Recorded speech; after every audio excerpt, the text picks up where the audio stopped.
Welcome to మన 9 TV entertainment.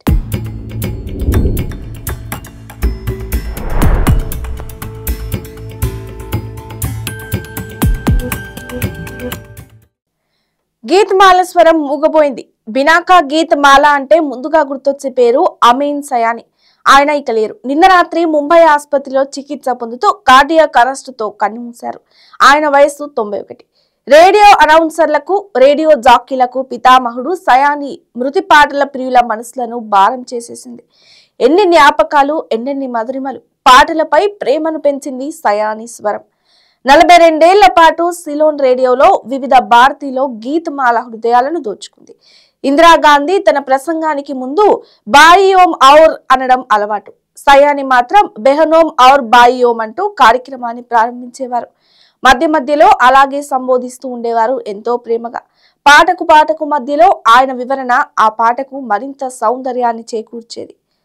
1932 December 21న ముంబైలో జన్మించిన అమీన్ మొదట ఆంగ్లంలో అనౌన్సర్ గా ప్రస్థానం ప్రారంభించి అనంతరం హిందీలోకి మారి ప్రపంచ వ్యాప్తంగా గుర్తింపు పొందారు. బ్రిటిష్ బ్రాడ్కాస్టింగ్ కార్పొరేషన్ లో ఆయన చేసిన 35 మంది ప్రముఖుల ఇంటర్వ్యూలు ఇప్పటికీ చాలా మంది రికార్డు చేసుకొని దాచుకొని ఉన్నారు. ఇటీవలే చనిపోయిన బేగంపేటలో ఉండే పాటల ప్రియుడు బాలకృష్ణ దగ్గర నేను వినే అదృష్టం లభించింది. అప్పటి నుంచి నేను కూడా సయానీ ఫ్యాన్ అయిపోయాను.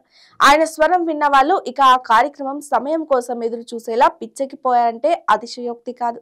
సయానీ స్వరం పుట్టెతేన పూసిన మత్తు. BBC, sun rise radio, Toronto, Washington, Houston, San Francisco, Los Angeles, New York రేడియోల్లోనూ Sayani సేవలందించారు. Booth బంగ్లా, బాక్సర్ లాంటి సినిమాల్లోనూ అనౌన్సర్ పాత్రను పోషించారు.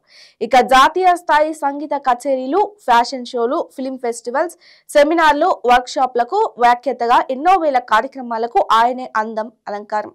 ప్రేక్షకులు, శ్రోతల మనసును టచ్ చేసేలా మాట్లాడడం సయానీకి తెలిసినట్లుగా బహుశా ఇంకెవరికి తెలియదేమో.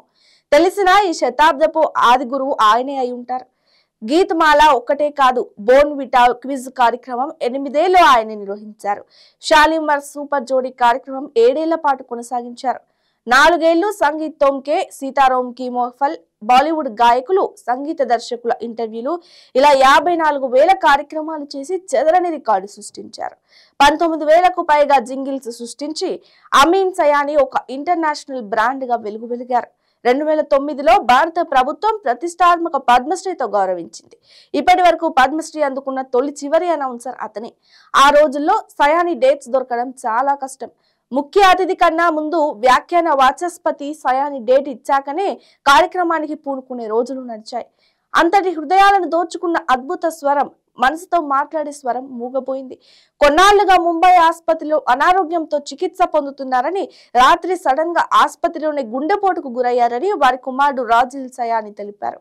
అమీన్ సయానీ, మీరు లేకున్నా మీ స్వరం తరతరాలుగా వినిపిస్తూనే ఉంటుంది.